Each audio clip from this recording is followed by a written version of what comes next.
Are you worried sometimes when speaking Hebrew that maybe you're using a word in the wrong context? This often happens to Hebrew learners with borrowed words from English, like situacja, situation. Why is it that borrowed words are commonly misused? Hi, it's Noya from UlpaNoya, here to teach you Israeli Hebrew. So this happens a lot with borrowed words because these words have a tendency to have two different meanings when used in Israeli Hebrew.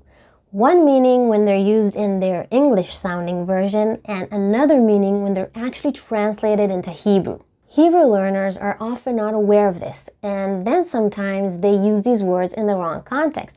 This can cause confusion or make it harder for native speakers to understand you, or simply just sound a bit weird.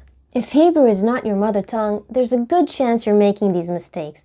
So to make sure you speak more like a native Israeli and that you're better understood, watch this video. I'm going to talk about 3 common pairs of words like that and demonstrate how or when you should use the English version versus the Hebrew version. Here we go. Situacja versus Matab.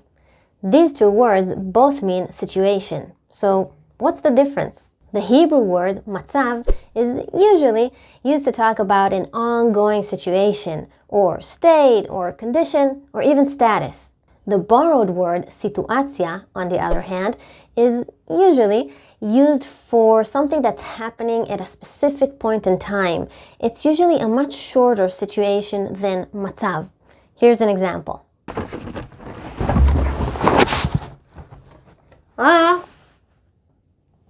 מה מצב הקורונה בישראל? המצב השתפר, אחי. אבל זה עדיין מצב לא פשוט. Hello, Yossi! The coronavirus is an ongoing situation, so we use matzav when we talk about it.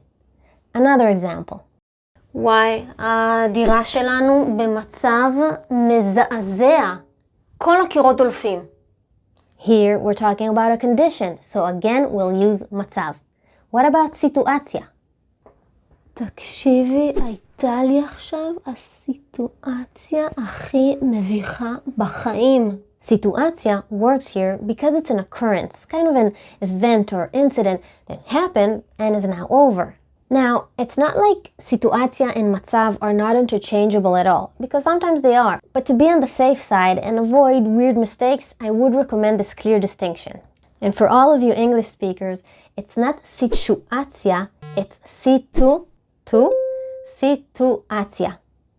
Our second pair of words is concert versus הופעה.